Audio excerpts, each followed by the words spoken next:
Good afternoon. We are so pleased that you could join us for another webinar, another masterclass that is a partnership of New City Press, who are the folks that bring us the marvelous works of St. Augustine that so many of us profit from, and a partnership with the Augustinian Institute at Villanova University. My name is Jamie Smith. I wish I was at Villanova University. I teach philosophy at Calvin University, but last semester I enjoyed a season as the Thomas F. Martin Fellow at the Augustinian Institute, and I think I get to claim emeritus status henceforth. So I'm glad to see these friends again and to be part. And I'm as eager as you are to listen in on what they will share. It's a pretty exciting time to be from Villanova University with the election of Pope Leo XIV, Wildcats alum. Some of us now feel like we're like 1 degree of separation from the Pope, an Augustinian Pope. And so the folks that we're going to hear from today have been spending the past week talking to the New York Times and with the talking heads on CNN, but here they are just for us this afternoon. And so we're exploring this marvelous theme about Augustine as a student of loss. And in so many ways, the one thread of the Confessions is Augustine sort of learning how to love what he'll lose. And I'm really excited to hear from our panelists this afternoon as they are going to explore sort of different episodes, different themes, different moments in Augustine's journey of losing and what he sort of learns about himself, what he learns about love, what he learns about God, and what he learns about finitude and the infinite. And so it's going to be a great afternoon.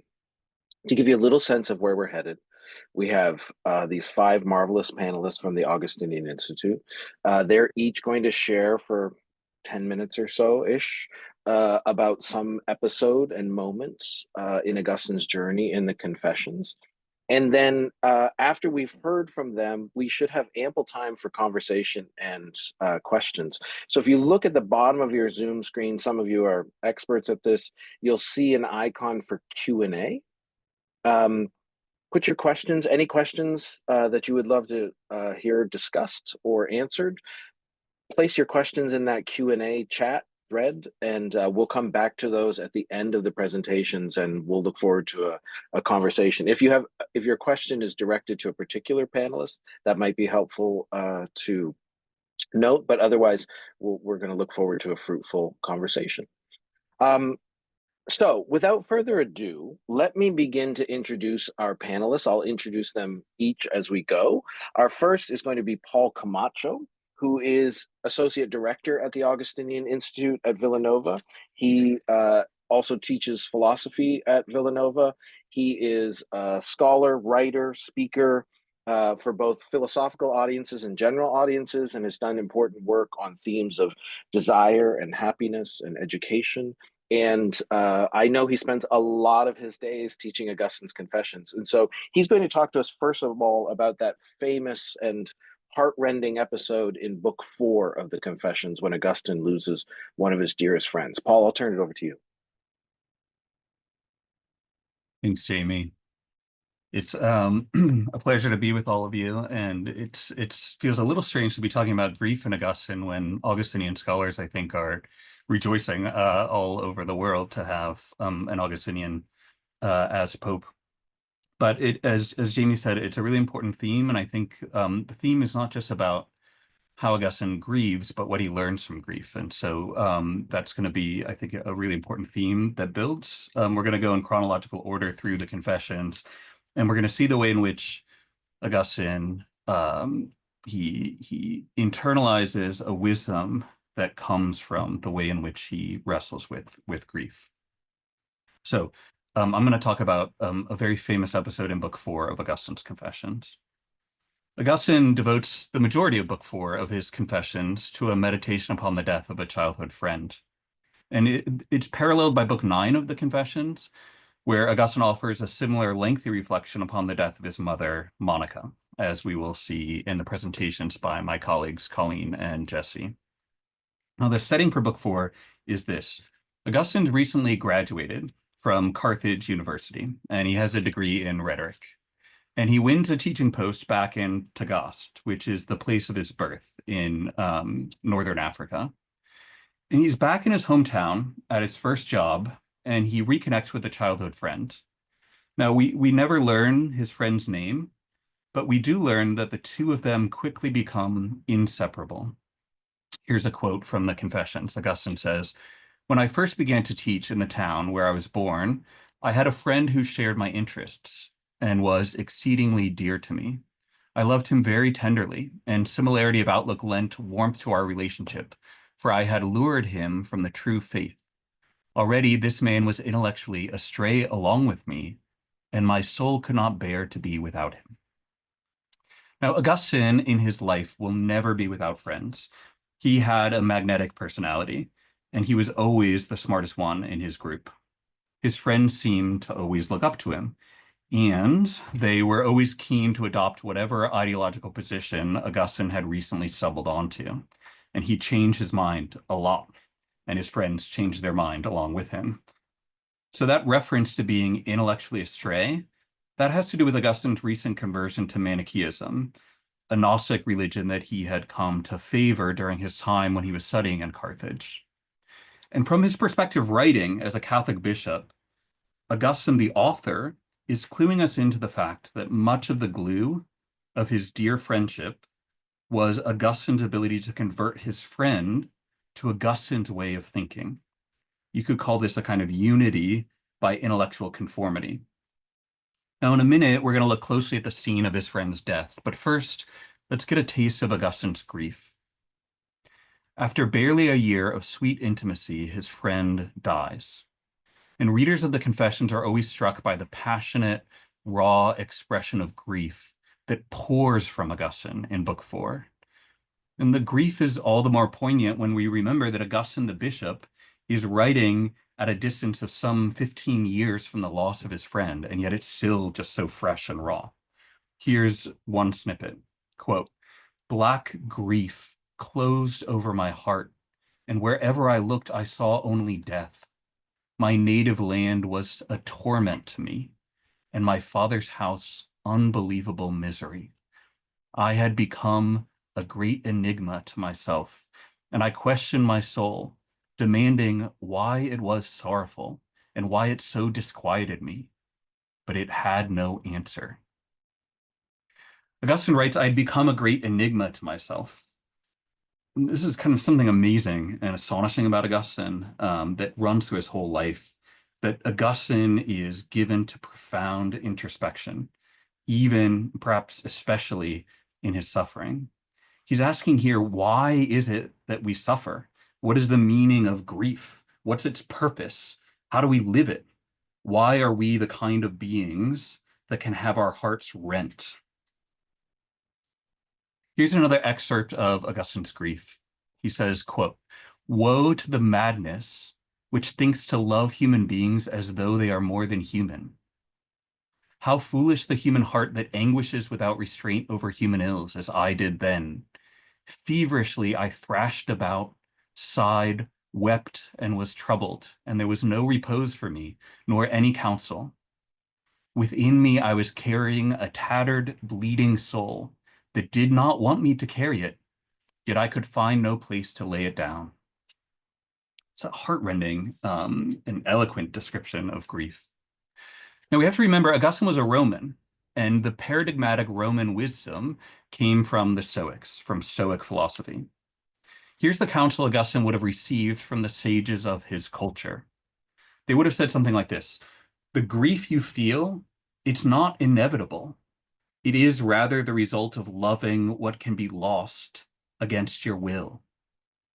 And so they would have said, to love a human being as if he were not mortal, as if he would never die, it's just to set yourself up for profound suffering.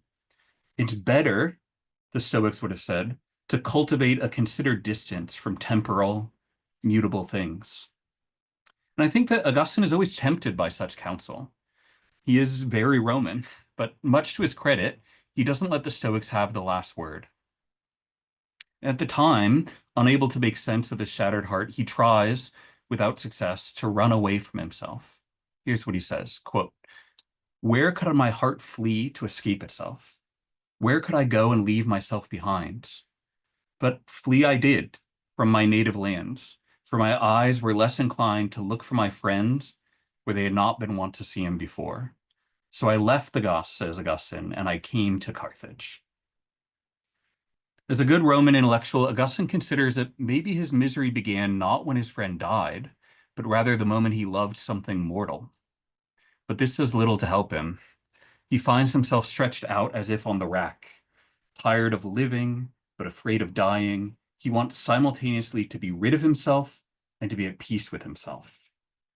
Slowly, he tells us, new delights take the place of old miseries, but the wound remains. And lurking always in his loves is a lingering fear of inevitable loss. Now let's look a little more closely at the passage describing the death of Augustine's friend.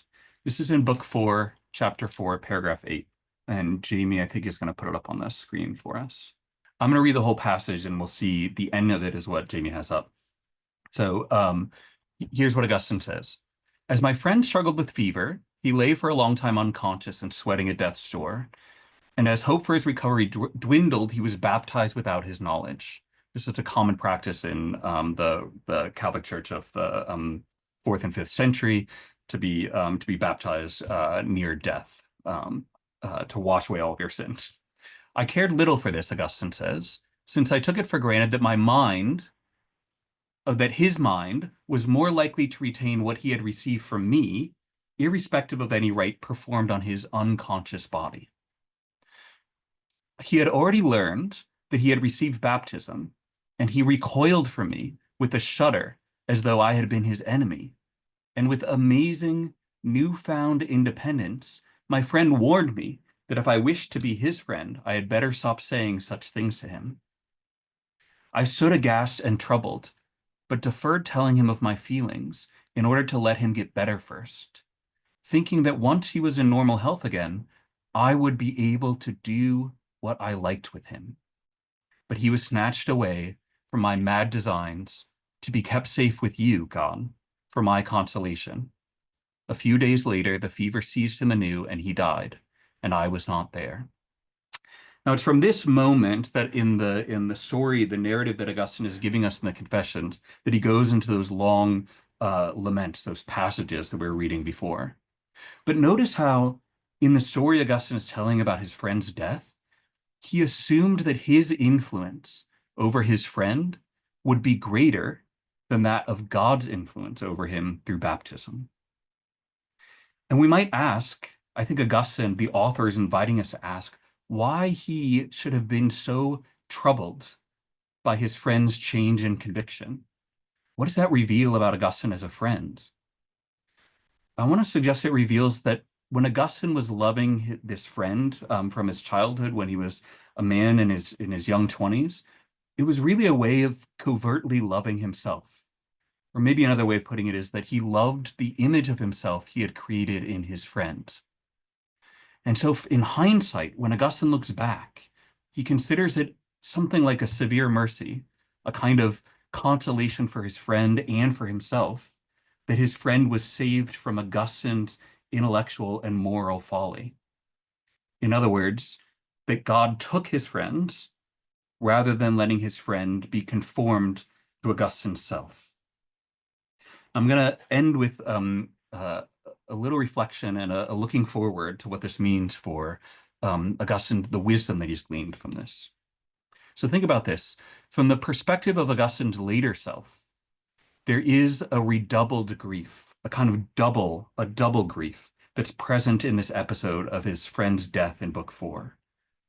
Not only was the death of his friend an occasion of profound suffering at the time, but now, with hindsight, and I have to say, with remarkable courage, Augustine, the author, can admit to himself that he failed to love his friend whom he loved.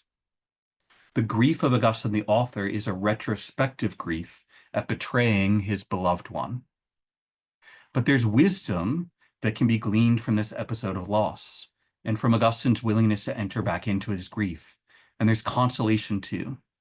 Augustine had asked, how are we to love those human beings whom we will lose? And his culture told him, hold your affections lightly and thereby minimize the suffering of loss. But by the time Augustine comes to write his Confessions, looking back at that young man in Thagaste, he's learned a new wisdom. I'm going to quote what he says later in the book. He says this, "Blessed is the one who loves you," Augustine prays, "and loves his friend in you, God, and his enemy for your sake. He alone loses no one dear to him, to whom all are dear in the one who is never lost, and who is this but our God." Grief teaches Augustine this: the created world is not a terminus, it's not an endpoint for our love. Not even our dearest loved ones can bear the weight of our infinite longing, of our heart's restless seeking. But because the ones we love have been created and are held by their creator, when we love them in God, they are not lost. Augustine would come to learn, especially in the constancy of his best friends, of his son, and of his mother, in other words, in his relationships with other loved ones, that love of what is most ultimate is not in competition with loving what is subject to loss. And when he loses his friends, his son, and his mother, he will still grieve, as we will now see in the next presentations.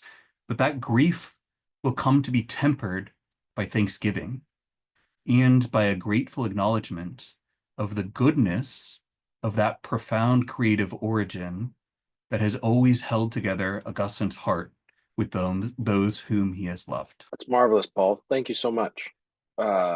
Fantastic. So much to think about. I love how there's it's like wheels within wheels, because there's something here about how to be a friend and how to lose a friend. Fantastic. So much to talk about. A great lead in as well to, as we explore these further episodes of loss. We will next hear from somebody I think that probably many of you will know, or at least you have profited from his work. Father Alan Fitzgerald has taught at Villanova University for a long time, with an interlude when he taught at the Augustinian Patristic Institute in Rome, which is, I think, when he got to know a friend named Bob, who now it turns out is Pope Leo XIV. There's a wonderful reflection, by the way, by Father Allen on the Augustine blog, which I'll point you to at the end of our time here today. But just a beautiful reflection on both the Augustinian tradition, the Augustinian order, and what we might hope from Pope Leo XIV's papacy. But I digress. Father Allen is also, I know a bunch of you are deeply indebted to a marvelous and influential encyclopedia called Augustine Through the Ages. Can you picture it? It's so great. We owe that to Father Allen. He is now going to walk us through the episode of Augustine's loss of Nebridius. Father Allen. Thank you, Jamie.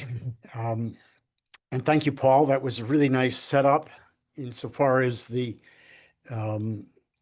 growth that Augustine went through in his life that is put together in his Confessions kind of comes to a head in Book 9.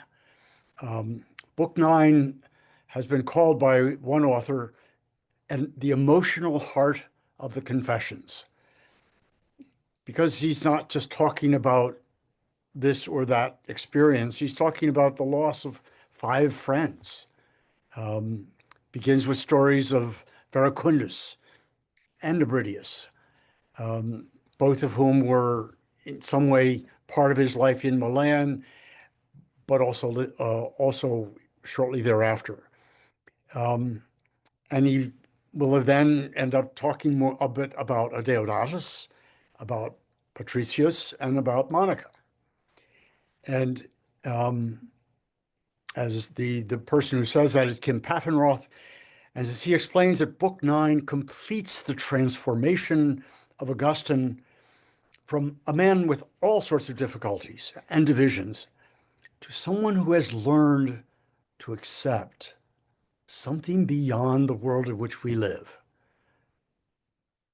I think Catholics would call that the communion of saints. And so this new relationship with those who have passed beyond also changes his understanding of what it means to grieve. I think it's also worth mentioning that in Book 9, he also talks about his grief over the fact that his former friends who were still Manichees,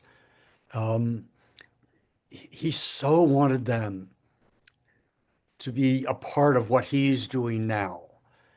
And so, as it were, to love them in the hope that they might also discover who God is. And in Book 9, he spends some time with Psalm 4, which is kind of a seminal reflection on who he is with God and who he is with his friends. And so this book as a whole, which will have something, we will have other comments from other speakers on this webinar about other parts of Book 9. I just have a really small piece, and it's mostly about Nebridius. Nebridius is a friend from North Africa, Carthage, apparently relatively well off, was able to travel to Milan, was not able to be with Augustine in Cassisiacum, but they exchanged several letters. I think we have, at this point, still about 12 letters, most of which are those from Augustine, but a couple from Nebridius as well. And they developed a fast friendship. So in trying to say something about Nebridius, he recognizes that the fact that Nebridius, before he died, was baptized, changed their relationship. Friend whose baptism allowed him to weep eloquent tears as he proclaimed an ongoing relationship beyond this world. So that his grief, instead of being a sign of desolation and mere trouble, as it had been in Book 4, he now sees that this death is part of his own journey toward a greater experience of God. Now, while they were both living, Nebridius had all sorts of many questions, mostly highly intellectual questions for Augustine. And he just couldn't seem to get enough and always wanted Augustine's answers to be long. And that was in some ways a sign of their friendship. But Augustine describes him not as having died, but as having been released from the flesh after his whole family, because of his example, had also become Christian. So let me read and talk a little bit about the key passage. And now he lives in Abraham's bosom, Augustine says, whatever that may be, whatever the gospel word bosom may mean, there my Nebridius is living. To me, a friend most tenderly loved, to you, Lord, a freedman adopted as your son. Yes, he lives on. Where else could such a soul be at home?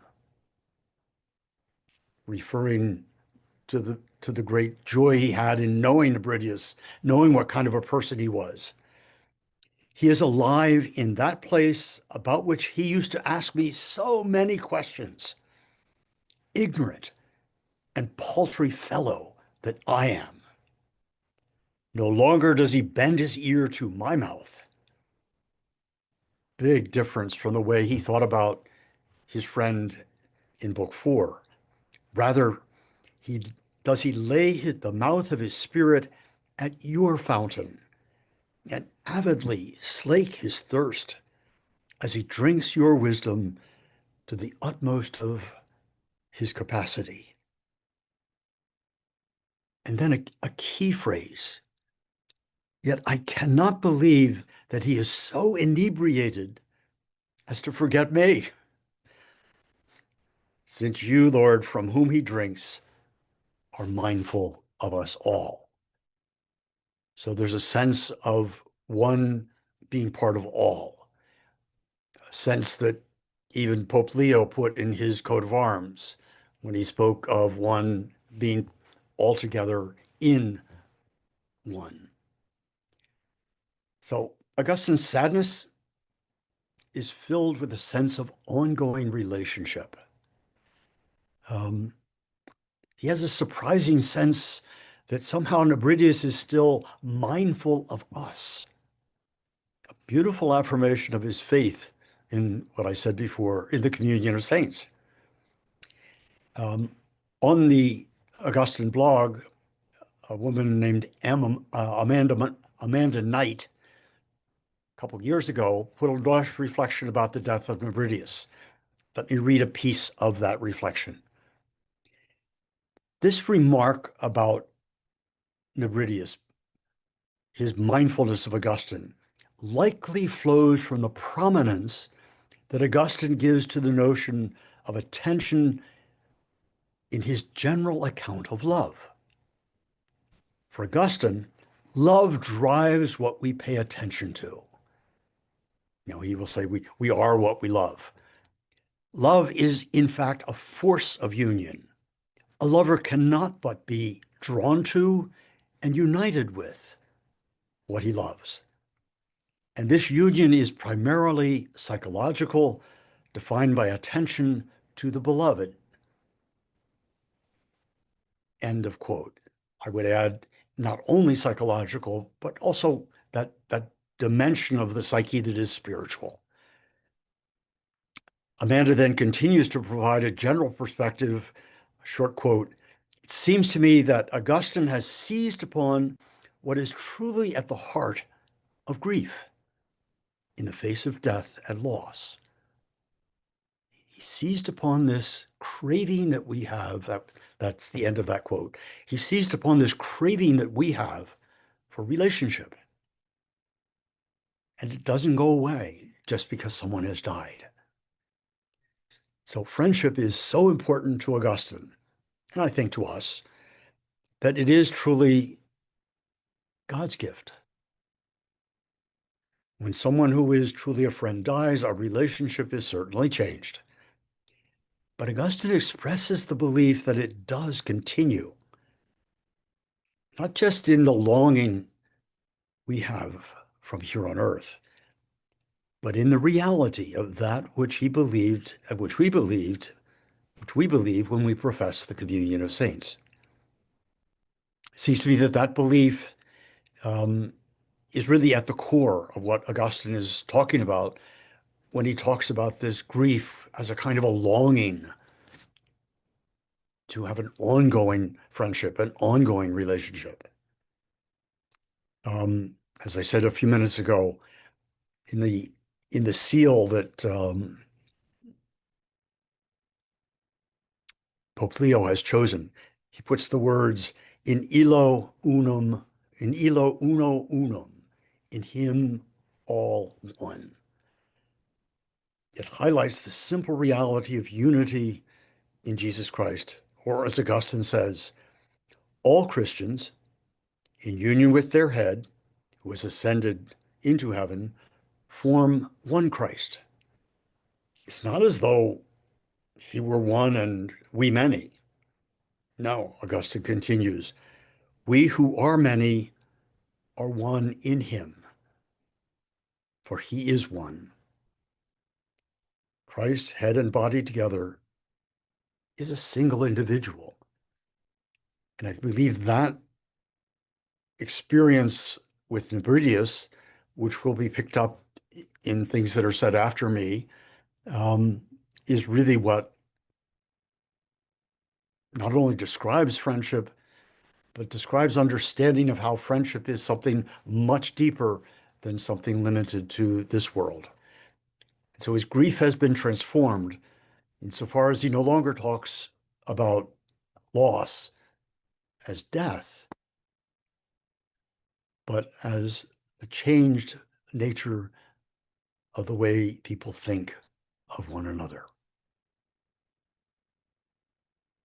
Thank you. Thanks so much, Father. That's really beautiful. It's such a stirring passage, isn't it? Of Mm. it's a moment of um again, very unvarnished honesty on Augustine's part.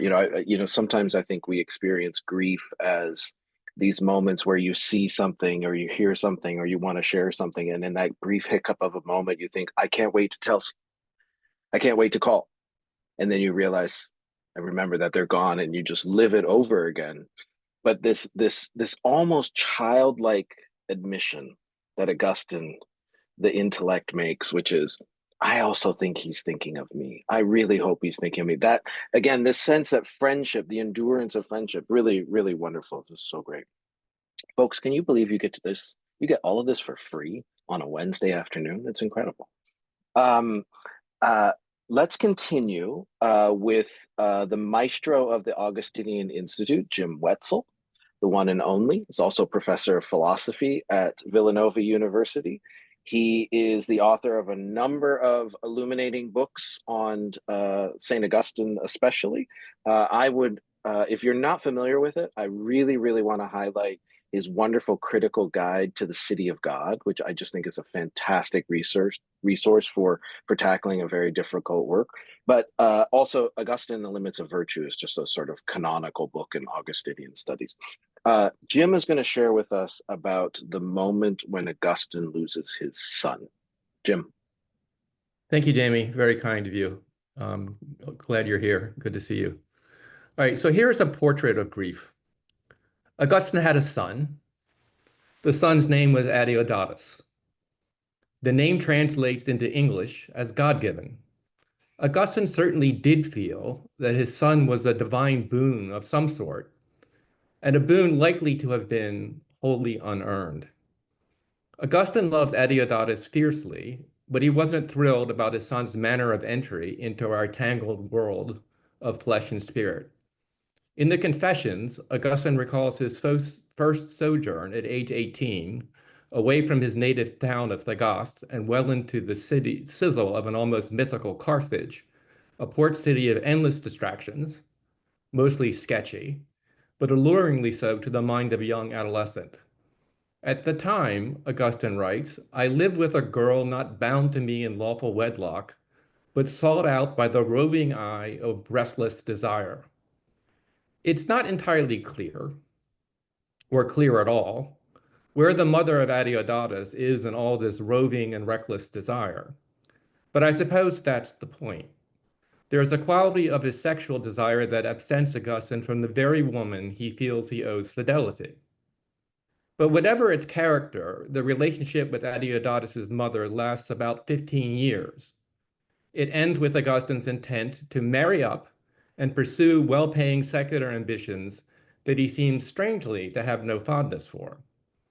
He claims, along the way to this rather desperate point in his life, to have learned something about the difference between a marriage contract and a compact of carnal desire. But the real lesson seems to have come from a loss that cut through all the pretense of a presumptuous self-knowledge. We don't know what killed Adeodatus.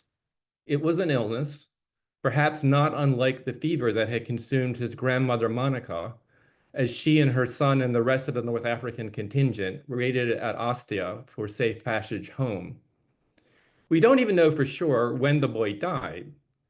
He was back in Africa with his father, long enough for the two of them to have collaborated on an intricate dialogue, the teacher, whose theme is the shared illumination that allows people who love one another to communicate without having denied the possibility, or indeed the likelihood, of misunderstanding. But not much longer than that. Adeodatus is around 17 when he dies, and the dialogue with his father soon becomes, in Augustine's mind, a fitting memorial to, among other things, his son's intelligence. Augustine was perfectly capable of using words to find his way around an unfathomable grief.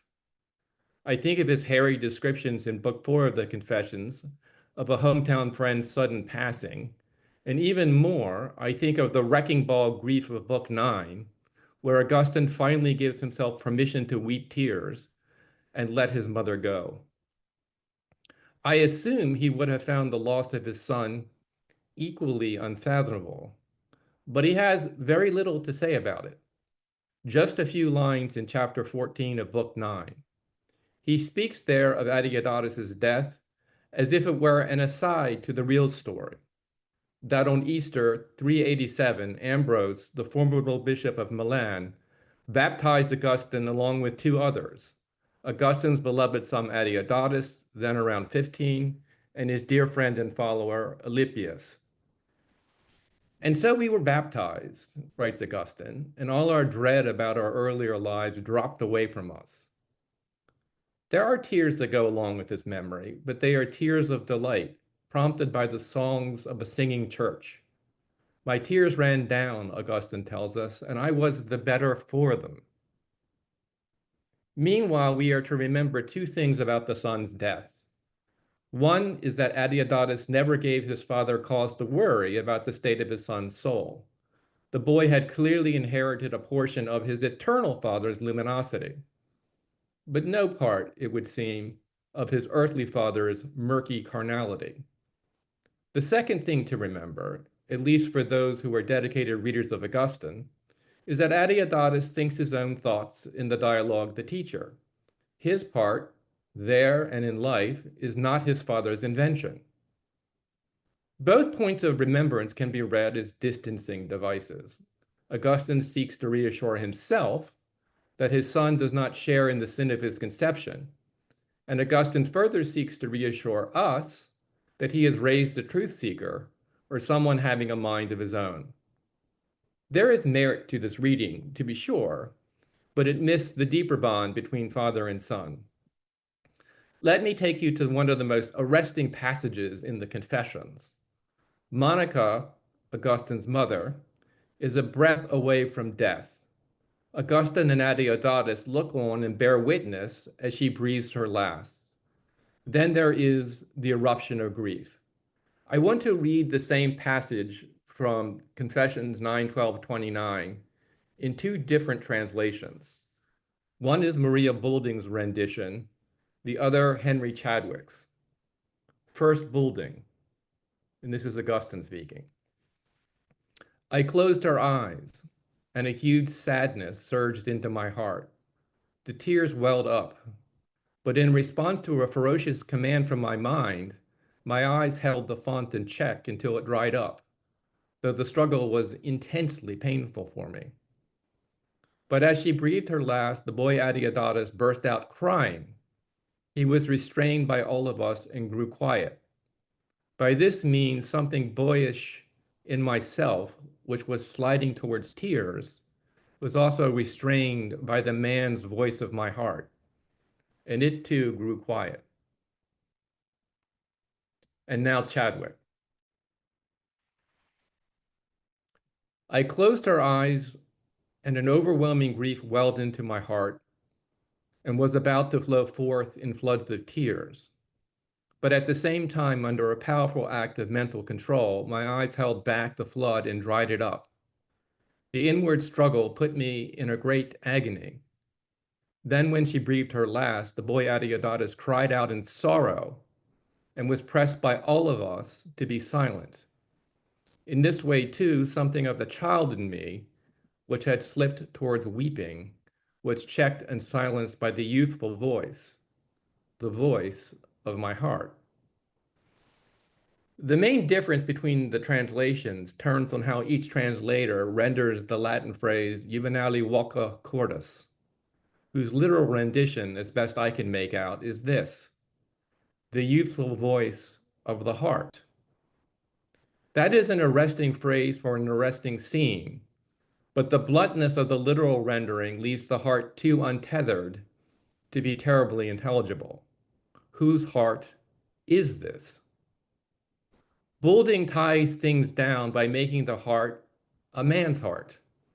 More specifically, it is Augustine's male heart, and it is doing double duty. It is repressing the grief of Adeodatus, and it is repressing the grief long felt of the child that Augustine once was. Boulding's rendition gives a nod to a culture where men are trained to weather loss rather than mourn it, and boys are warned not to be like women. If I'm reading him right, Chadwick's Augustine is open to a more child-friendly form of virtue. Listen again to his words. Something of the child in me, which had slipped towards weeping, was checked and silenced by the youthful voice, the voice of my heart. I take the youthful voice to be that of Adeodatus, whose manner of grieving may be wordless, but not inarticulate. I take the words, the voice of my heart, to refer to Augustine's chastened realization, checked and silenced, that his heart rests with his son's grief. Father and son will soon be learning the words for that together, for as long as possible, and then there will be others.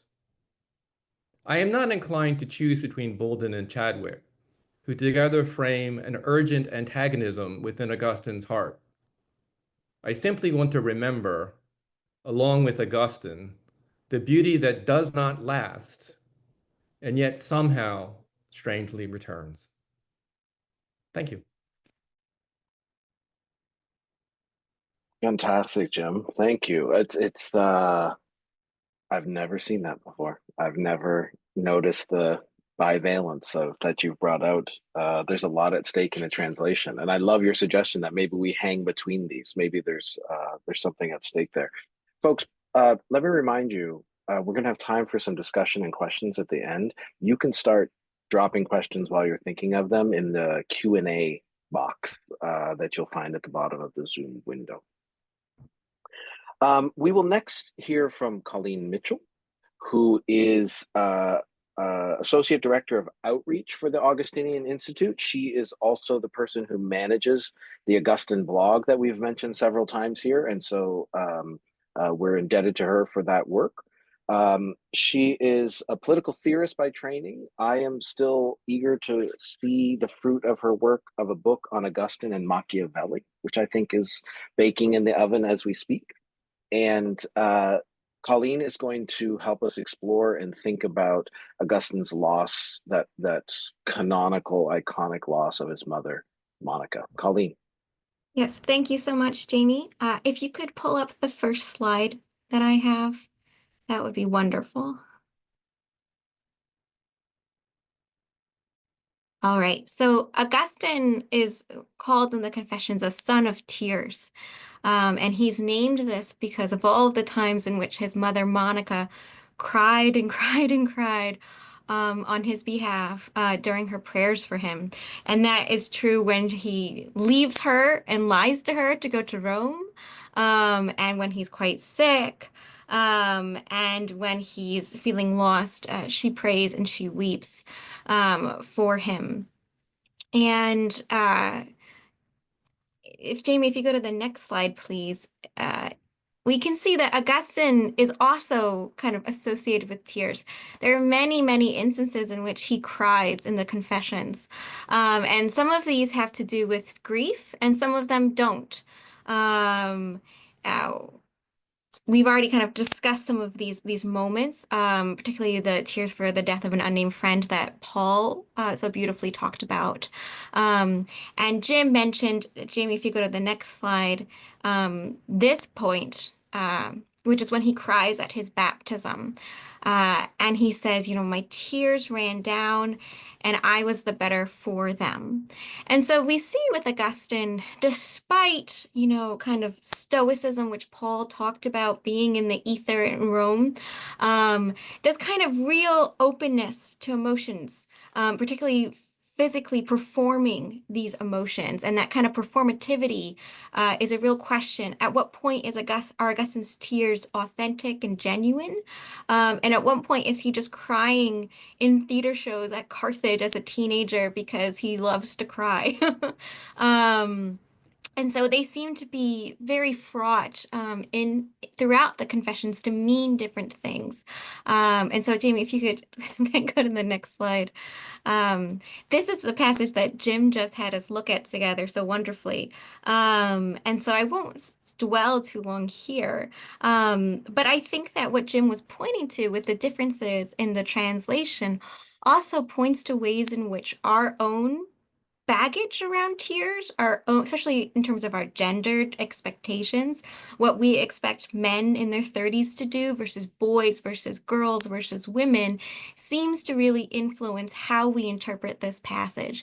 And so I've had, in teaching this to undergraduates, many of them say, oh, well, men don't cry. And that's what Augustine's saying in this moment, that he has to kind of keep it together. And the other men in the room have to tell Adeodatus not to cry either. But as the previous slide shows, Augustine cries all the time. He's very effusive with his tears. And so I think that there is a sense in which maybe this is kind of older men policing a younger boy to be like, this is how men behave. But I also think there's something somewhat deeper to what's going on here. So if we look at this passage after what Jim had us look at together, after he talks about the man's voice of my heart, he says, we judged it unfitting to mark this death by plaintive protests and laments. Oh, sorry, go back to that slide, Jamie. Sorry. Since these are customarily employed to mourn the misery of the dying, or death as complete extinction. But she neither died in misery nor died altogether. The evidence of her virtues and her sincere faith gave us good reason to hold this as certain. And so one thing I think we need to remember here is that Augustine has just recently become a Christian, a baptized Christian. And so he's very cautious, conscientious about doing everything correctly. That kind of desire to be the best perhaps hasn't quite fully left him yet.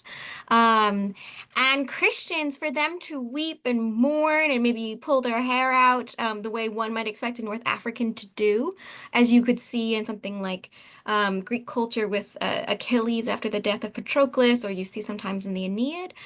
Augustine is trying to keep it together because to lament and to weep in this very public performative way would seem to suggest that something bad happened to his mother. And as a Christian whose mother was a Christian, he believes that no, she is going to eternal life. And so it's not appropriate for her to mourn, or for him to mourn her in that way, to try to suggest that this death is something bad rather than a return to God. Now, Jamie, if you could go to the next slide.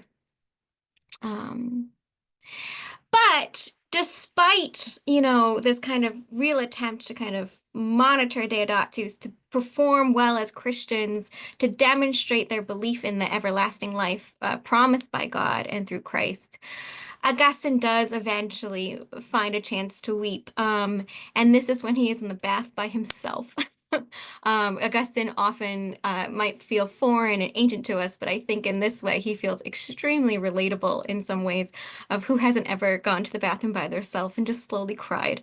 But here he is. I found comfort in weeping before you about her and for her, about myself and for myself. And so what Paul had mentioned earlier about the death of the unnamed friend, right? Here is he is thinking about both Monica and himself in a way that perhaps he did not fully with the friend.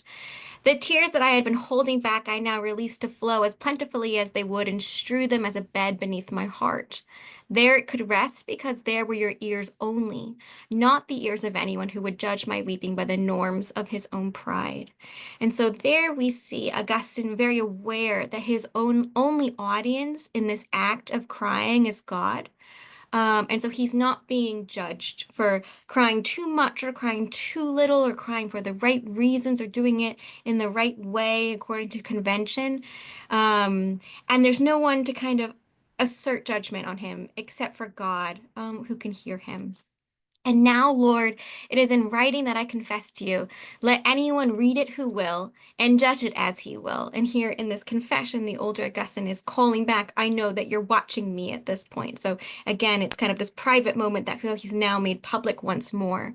And if he finds it sinful that I wept over my mother for a brief part of a single hour, the mother who for a little space was to my sight dead, and who had wept long years for me, that in your sight I might live. Then let such a reader not mock, but rather, if his charity is wide enough, himself weep for my sins to you, who are father to all whom your Christ calls his brethren. And so here Augustine is kind of announcing, right? You may judge me if you will for doing this, but rather I hope that you will respond with charity as you understand why it is that I wept for my mother. And Augustine and his mother have a very tumultuous relationship throughout the Confessions. In some ways, she is the antagonist, always kind of nagging at him throughout the first few books as he kind of rebels and rebels against her as the prodigal son. But in book 9, he talks about the beauty of their relationship and how they have come together to kind of be a form of friendship as mother and son. And Jesse, in just a few moments, is going to talk about their shared vision at Ostia, which is the only kind of shared vision I believe there is between a mother and a son in kind of the Christian tradition. And so here's this woman who has cried for him and cared for him, that he has finally learned to love in this really fulfilling way. And he knows that he is never going to see her again, at least in this life. And I think that it's this real test for Augustine to think about grief. Because he's trying so hard in these moments to not grieve, to recognize the beauty of the resurrected life, and to have faith and hope in that. And yet, this is someone that he has loved dearly, and has become in some ways the most important person to him in his entire life. And he doesn't get to see her anymore. And there are all of these reasons why that's devastating for him. And so I think that as those of us who are Christian or for any part of a faith tradition or not, can think about that, right? Even if you have a robust view of the afterlife and you have hope in that, what does it mean at the end of the day to believe in salvation, but to also miss someone daily, and to know that you can't see them right now when you desperately want to? And so I think that Augustine gives us a lot of things to kind of think about with the grief of his mother. And generally, the entire episode, Father Allen mentioned that book 9 has been considered the emotional heart of the Confessions, but this entire episode happens rather strangely. The way that he gives us these details is fascinating. Like with the death of Adeodatus, the death of Monica seems to kind of come out of nowhere. He's talking about how they decide to return to a group to Africa, and while they're in Ostia, my mother died. And then he launches into a story, which begins with this strange, peculiar anecdote of her as a child being corrected by an enslaved woman for stealing wine. Then leads into all the ways in which she managed to manage her husband, Patricius, who was often at least hot-tempered, if not somewhat abusive, and how she kind of gave advice to other wives for how to handle that, and also eventually converted both him and her son. He says that she took care of all of us. Then he recounts the Ostia memory, which Jesse is going to about lay out. He recounts her saying, what keeps me here now that I've accomplished what I set out to do, which is to convert the men in my life to Christianity. Her death by fever is described. And then ultimately book 9 ends with Augustine following through on Monica's one request, which is just to remember her and her husband Patricius at God's altar. And so Augustine ends book 9 with this beautiful prayer, not only remembering his parents, but also exhorting the reader to remember them and pray for them at God's altar. And so we see this kind of movement of grief be transformed into prayer, and this kind of recognition that the ones who leave us eventually will be reunited. But in the meantime, the thing that can connect us is prayer. Such perennial and humane realities, right? And then to realize that we can sort of share reflection on this with ancients, but also with this long community of faith. It's marvelous. We're going to exit grief into ecstasy. Although the relationship here and connection between the two is really crucial, and I think some of our panelists have already set us up for that. So let me introduce our final presenter. Jessie Pagan is a doctoral student at Villanova University and also serves as a graduate assistant in the Augustinian Institute. She's working on eco-spirituality in medieval Germany, which sounds fascinating to me. And the first part of that project is really a deep dive into Augustine's own theology of creation. And so Jessie's going to invite us now into how to reframe the ecstasy at Ostia in light of these conversations of grief. Thanks, Jessie. Thank you, Jamie. So as a way of closing this out, I'm going to recapitulate some of the things that my fellow panelists have said today. But I really wanted to begin with Colleen's question of what does it mean to not be able to see someone whom you greatly love, even if you have this robust theology of the afterlife. And this has really guided my reflection on chapter 10 of book 9, because this was my first year teaching.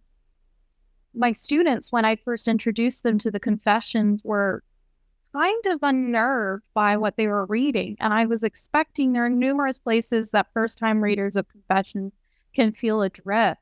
But where they felt the most unsettled was on Augustine's grief over his mother in book 9 compared to his expressions over his unnamed friend in book 4, as Paul led us through at the beginning of this webinar.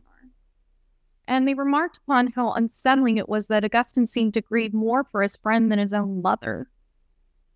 And while they asked many questions about these two episodes in conversation with each other, what I came to realize was that these questions were coming from their own experiences of grief and how they expected to find a companion in Augustine as they came to terms with their own grief. And their questions of, I don't know where all this grief came from, and I don't know what it even means. And more fundamentally, how do I grieve and still live? And when I responded to these questions, I responded with chapter 10 of book 9. Section 10 of book 9 is known as the ecstasy at Ostia, and while it is the shared moment between Augustine and Monica, this mystical encounter with God, I want to focus on 3 particular facets of this event: when it occurred, how it occurred, and what I suggest is the why. The first is pretty quick to answer. The ecstasy occurs during the early days of Augustine's Christian life. He has just been baptized with Alypius and his son Adeodatus. They're heading back to North Africa, where Augustine will remain for the rest of his life. And Augustine is in his 30s, his early 30s. The second, the how, is through the path of contemplation. By contemplation, most of the church fathers, including Augustine, do not mean an exclusively interior process in which the mind, unassisted, finds God, or simply, I raise my mind and my ideas to God. Rather, through grace, the human intellect perceives, though does not grasp fully, the divine life of the Creator. And where does this human perception, begin? For Augustine and Monica, it's through the creation. Augustine has had a foretaste of the Augustian experience. In book 7 of Confessions, prior to his conversion, Augustine recounts his realization that the natural world is good, that God created the world out of his goodness, and all things have their being in God. As he says in section 11, all things exist because they are of God. All things have a time and a place because they are of the divine cause, as seen in section 15. As he says, quote, I looked at other things too and saw that they owe their being to you. I saw that all finite things are in you, not as though you were a place that contains them, but in a different manner. They are in you because you hold all things in your truth as though they were in your hand, and all things are true insofar as they have being. End quote. Thus, while things fall away, end, or even die, they nonetheless participate in a higher truth, which makes even their brief minute on this earth something real and lovable. Augustine loses sight of this enjoyment, though the memory of this realization continues as love of God, as seen in chapter 17 of book 7. It is not until Ostia, though, that he again reflects on this contemplation of God in and through his creation. Monica and Augustine, having sought a moment of peace from the crowd, and it's notable that while they're stepping away from human beings, they're willing to share that moment together. In a way, they are each other's peace. Begin to wonder about what eternal life is like. Rather than focusing exclusively on themselves, they are moved by the love of God to consider the whole of the creation. Loving God allowed them to marvel at what God had done, namely to create. Their thoughts or vision continue beyond even their own souls to where, quote, life is that wisdom by which all these things that we know are made, all things that ever have been and all that are yet to be, for it simply is, end quote. For an instance, Monica and Augustine touch wisdom. When they return from this mystical encounter, their thoughts are very similar to the mystics which would succeed them in the Middle Ages. To know God as God is while being here on earth is an existence of grief. For Augustine and Monica, it is no different. Taken to the heights, to wisdom itself, they immediately dwell in what could be considered some rather, unhappy thoughts. What if we die? What if the human ceases to be able to sense God through God's creation? What if the thinnest line of reality that we know, language and culture, don't just disappear, but cease to be what they seem? And equally, what if it is replaced by something even more profound? The real. Not the tongue of the flesh, as he says, or by an angel's voice, not in the sound of thunder or in some veiled parable, but in God's own voice, the voice of the one whom we love in all these created things. Augustine continues to reflect, suppose that this state were to continue and all other visions of things inferior were to be removed, so that this single vision entranced and absorbed the one who beheld it and enveloped him in inward joys in such a way that for him, life was eternally the same as that instant of understanding for which we had longed so much. It is upon this conclusion that, he says, the world for all its pleasures seemed a paltry place compared with the life that we spoke of. Monica even asks, at the end of chapter 10 of book 9, what is left for me to do in this world? If I were to stop reading here, my students would have understandably felt that this was kind of a horrible place to stop, because it kind of just doesn't seem to really answer the question of what is the meaning, what is the weight of this grief? It is true that all things have their origin in God. It is true that all things pass away and only wisdom remains.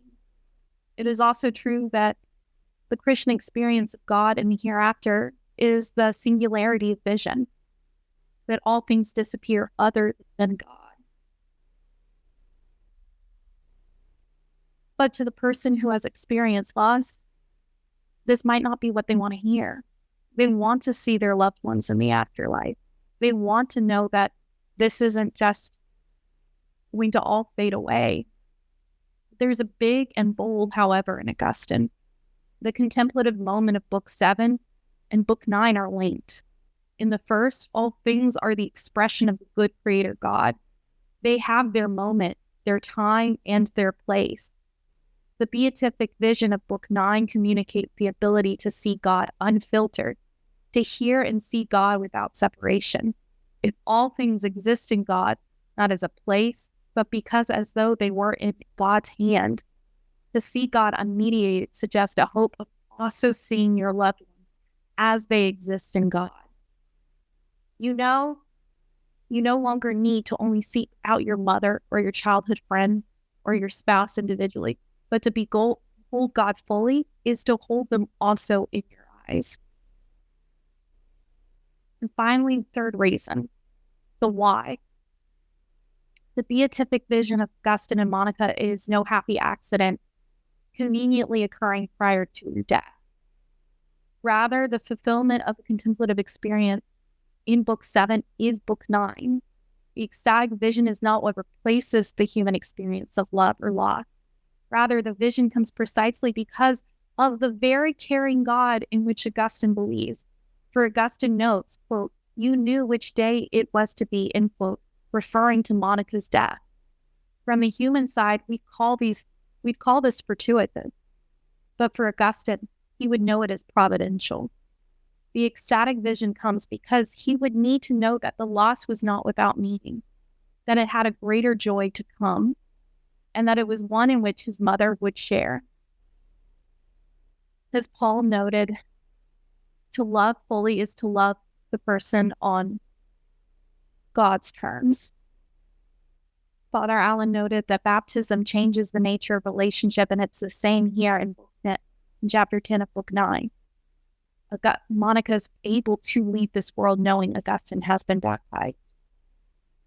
There is the ambiguity of the child who seeks the comfort of the Father, and Augustine, as child of God, is seeking the comfort of the Father.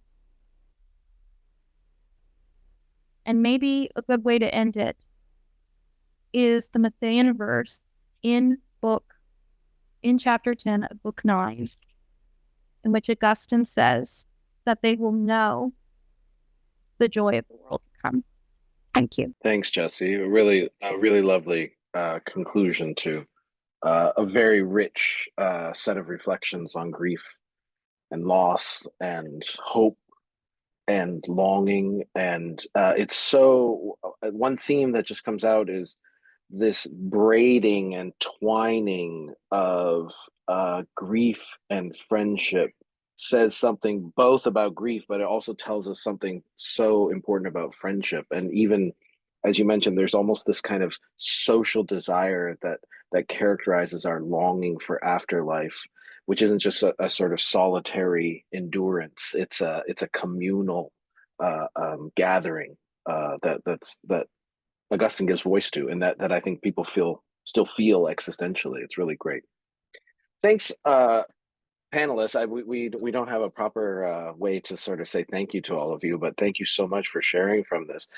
Friends, we do have some time for discussion, conversation, questions. So if you have questions, please type them into the Q&A thread here, and I will now undertake my labor as moderator to bring these questions to our panelists. And panelists, don't be shy to chime in if you have thoughts. Here's a first. Reading the Confessions myself now, I'm enchanted and confounded by the idea of loving created things in God. Very, very important formula for Augustine. I honestly just want to know how to do that. And what would it mean to not to do it otherwise, right? It's a great existential and sort of practical question. How does one love another person in God? How would Augustine answer that? How would you answer that with Augustine? Somebody want to chime in? It comes up in Book 4, of course, Paul. So maybe we could start with you. Sure. And it looks like Jim wants to say something too. So Great. In one sense, it's a kind of difficult question. It's a mysterious question. What would it mean to love someone in God? On the other hand, I think we can say what Augustine would say, what he's guarding against, right? And that's, I think, at least two errors. One would be to say that to love God would mean in some way to surpass or to hate the creation, to put aside finite things and instead to love God, as if these two things were in a kind of competition with one another. I think there have been various attempts in the Christian tradition to do this. There are various kinds of spirituality that attempt this. And actually, Augustine is very aware that this is much more a Manichaean kind of view than his sort of mature Catholic Christological view that takes creation and incarnation very seriously. The other mistake would be something like this, to kind of acknowledge the ways in which God isn't in competition with the goods that he's created, but then to think that when we love finite things, it's supposed to be as if they only ever refer us to God, and so they become kind of like occasions. And this is a more subtle temptation, and Augustine has some formulations where it sounds like he's saying something like this, but I think in his mature thought, he recognizes actually that to say something like this would be to deny both the goodness of the created thing and to actually undermine the very love of God that you're, by saying the good thing actually isn't given to be good for God, by God. I'm going to end with just one last thought, and then Jim will probably say something more profound than I can. But in the beginning of Augustine's rule for living in community that our new Pope has already actually spoken about, I'm really excited to see how this informs his papacy. Augustine is quoting from the Acts of the Apostles, and he says, "The point of us coming to live in community is to be of one mind and one heart." And then he says in Latin, "in Deum," in God, but the Deum is in the accusative, which means that in means into or on the way to God. And so to love in God, at least in this formulation, and Augustine uses it elsewhere, means to love as though we're a community that's on our way to God. In other words, we are, and this is a huge theme in the City of God, we're pilgrims loving one another and helping one another along the way to God. Great, Jim. So I just have a thought, and I'm really going to pass this back to Jesse because it comes out of the ecstasy of Ostia. And Colin, you mentioned too the uniqueness of this mystical encounter between mother and son. I think what's unusual about it is we have a situation where mother and son get to experience the divine unmediated by the creator order. So they get God without qualification, and yet they remain mother and son. And I think part of, I mean, I've thought a lot and in not so profound ways about what this notion of loving in God means. I think listening to Jesse, it occurred to me is that I bring too much of a sense that it has to be something terribly exotic, as opposed to really just being given permission to love humanly. And if you love humanly, then you have the capacity to love things wholeheartedly that are not ultimate. That's going to be a source of grief, but it's also going to be a source of joy. And I think the possibility of genuine relationships. But Jesse, I'm curious whether you have any thoughts about this topic, given what you said about the ecstasy at Ostia. Part of what I find so fascinating about Augustine is the way that he tries his best and also feels so inadequate to meet that standard for himself, that loving all things in God, part of it is not necessarily, as Paul has gone over so wonderfully, this idea of loving them, kind of almost in spite of God, or the other temptation of saying that I love them because God commands it, but like they can kind of pass away. But loving these things as God loves them, recognizing their goodness, their moment here on this earth.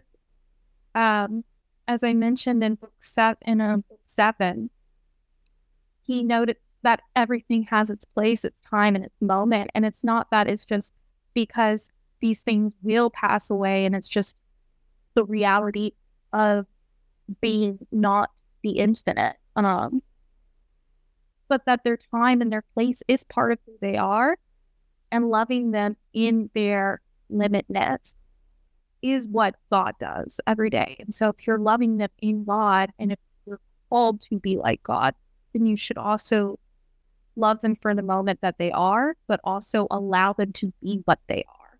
Don't try to make them something else. You need to allow them to be as God designed and allow that love to continue. That's fantastic. I think that's great. I think this sense of loving them as God loves them, which means also actually recognizing their finitude and loving them for their finitude, but also loving towards God, this kind of into, on the way with, and in their way towards God. Really, really, I think I hope that's a wise contribution here. Here's a question for Colleen, I think.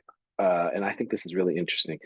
How could we say Augustine's restraint and his cautioning Adeodatus at Monica's death informs our understanding of masculinity? I'm thinking of the phrase the questioner asked, "Boys don't cry." And Colleen, you mentioned maybe a certain kind of gendered Roman Stoic kind of template that's going on here, but then Augustine himself retreats into the bathroom and the tears flow. If you were to think with Augustine, maybe in a more contemporary way, what do you think? Does Augustine give us a way to complicate received standards of masculinity, perhaps? Yeah, easy question. Just like the first one. So I think that gender, well, first of all, Augustine doesn't have a sense of gender because that's a term that he would not have known. Sure. It would be sex. And it's, quite fraught throughout Augustine's writing what sex means, and in what ways we are human beings and in what way we are men versus women or male versus female. But I would say that like us today, there are many different views going on in the Roman Empire. And so you have the kind of heroic literary tradition, which often features men crying and still quite can be heroes. But then you have the Stoic tradition, which is a way to kind of shut that down. And if you're fond of a jug, say you were fond of a jug. If your jug breaks, it's okay. If your wife dies, it's okay. So that's Epictetus for you. And then there are many different views in between. And so I think one, we should be aware of the kind of the variations within Roman culture, and also be cautious of projecting our own views about gender and gender norms onto the ancient world in ways that perhaps are not as helpful. And I think that it's very easy to kind of view this through that lens. And I think there are times when Augustine maybe lends itself to that. However, in the City of God, Augustine talks about Christ as an example of feeling emotions, and particularly against the Stoics, or how he characterizes the Stoics, rather. And one of the things he points to is that Christ weeps, right? Jesus wept at the death of his friend Lazarus. And he points to that as kind of an example that we can all imitate and learn from, which is that, and it kind of goes back to this idea of how do you love things properly in God? How do you feel things properly the way that God does? And Augustine talks about how Christ's humanity and the way that he feels is not to reject emotion, but rather to feel the right thing in the right way at the right time. And so it's appropriate when Christ's friend dies for him to cry. And I think he wants to point us to that example and to other examples, from the saints as well, to say that, human life is not about trying to shut down feelings or try to say that you must operate in this way according to these norms and conventions, but rather that you ought to feel righteously, and not selfishly. So it's both kind of incorrect to weep only endlessly for your own self and for your own kind of selfish purposes, or to do it in this kind of performative way, the way an actor would. But it's also incorrect to not show any feeling at all, because when there are truly things that ought to be lamented, we ought to lament. Yeah, that's great. That's really helpful. Actually, it's a helpful segue to a good question here about the relationship between Augustine's earlier and later outlooks on these questions, perhaps. I don't know, Father Allen or Jim or others might have views on this, but the question is, do the confessions represent Augustine's mature reflections on grief? More specifically, is it better to read Book 14 of the City of God as a development in basic continuity with the confessions, or does Augustine change his mind about grief as he proceeds into later works, maybe especially the City of God, which you just mentioned? If you have thoughts on that, Colleen, that'd be great. But otherwise, Father Allen, do you have thoughts? Yeah, it does seem to me that Augustine doesn't stop growing, and that what the confession gives us is Augustine enmeshed in the midst of his many interpersonal relationships. Whereas by the time he gets to the City of God, I'm sure it's a more mature context, but it's a little bit more abstract too. So it doesn't mean that it's less human or less Augustinian, but I'm not sure that comparing them is the best way to either appreciate what's in Book 14 or what we have in Book 9 of the Confessions. Yeah. So I would be remiss if I didn't think that he didn't continue to grow. Yeah. Yeah. But that doesn't necessarily mean that he's more nuanced.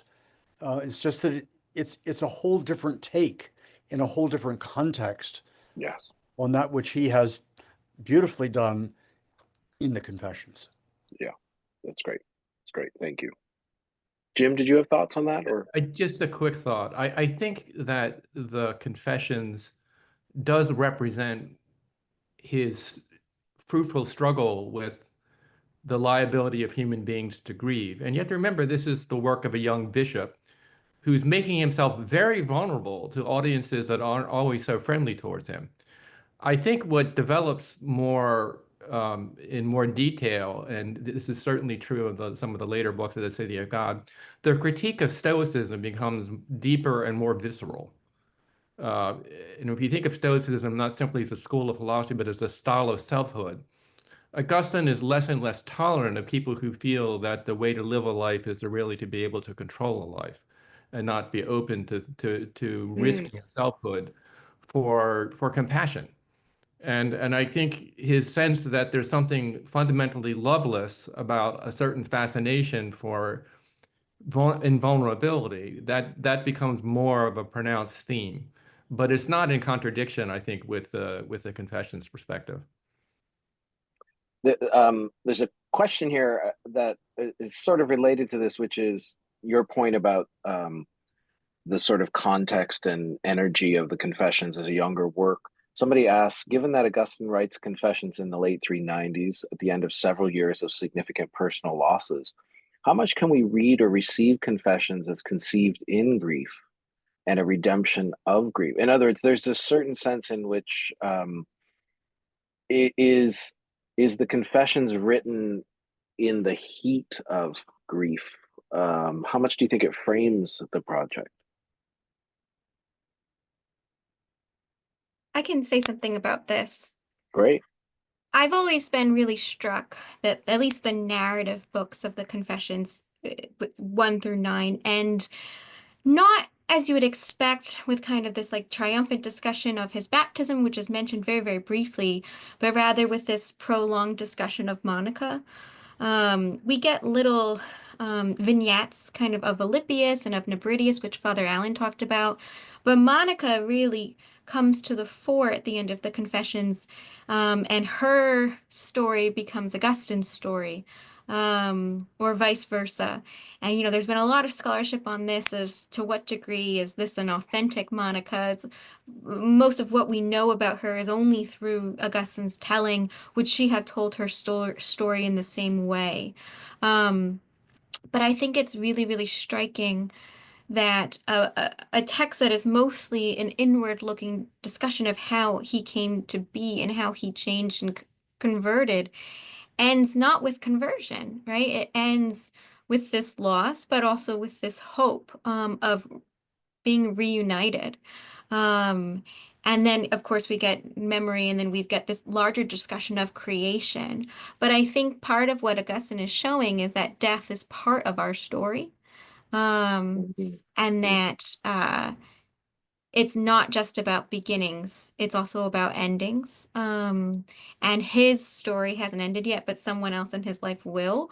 But the hope will be that they will be then reborn Yeah. in eternal life. And so I think that while it might strike us as surprising that there's so much discussion of grief in Monica and Adeodatus and Nebridius, and his father Patricius comes in at the end as well. I think that this is also Augustine telling us that this is part of our story as well, but it's not the end. Yeah. Yeah. It's beautiful. I think this would be a fitting last question, and if any of you want to respond. After all these presentations, could we say that Augustine found God also in grieving? Sometimes people who go through grieving think that God is far away from this experience. Could Augustine's experience give light to them? Is there a way in which grief is a portal to God, a door that one walks through where you find something or relate to God in a way that you couldn't have otherwise? That seems like a powerful intuition to me. Anyone have thoughts about that? I have one quick thought. I think the human capacity to grieve is an incredible phenomenon. Is it really what tells us that we're able to love other than transactionally? Because we can't manipulate the dead for goods and services any longer. And so the very fact that we can love in a generous way really prefigures the experience of divine love. And so I think death is not an accidental theme in the Confessions, and it has a profound theological moral. It's great. Yeah, it strikes me that thinking of something that Jesse mentioned about the way that Book 9 anticipates some of what we'll see in later medieval mystics. There's something in the experience of grief which is such an undoing of us that we lose this sense that we're in control, and somehow that opens us up to an availability to God, perhaps that becomes a new opportunity. That's great. Friends, thank you so much to our panelists. Wonderful, rich reflections. All of us want to go back and dive into the Confessions with new eyes. Those of you who joined us here this afternoon, I'm so grateful that you could spend time with us. Let me just send you off with two encouragements. Our friends at New City Press are offering a sale on the entire collection and individual volumes of Augustine's sermons. We have focused on the Confessions today. The sermons are such a marvelous place to hear that mature pastoral Augustine, and if one can say this, I do think it's exactly the voice that I hear already in Pope Leo. And so if you would like to get to know that voice and maybe understand something of what the spirituality that informs Pope Leo's ministry, the sermons I think are a great place. So there's a QR code there, or you can visit that link. And we've mentioned it a couple times. The Augustine blog that is hosted by the Augustinian Institute is a marvelous way to hear a range of scholars reflecting on Augustine's relevance for contemporary and enduring questions. And you can sign up by email to stay in touch with the Augustinian Institute. Please don't miss that opportunity. But have a good rest of your day. Thanks so much for being here. Go in peace.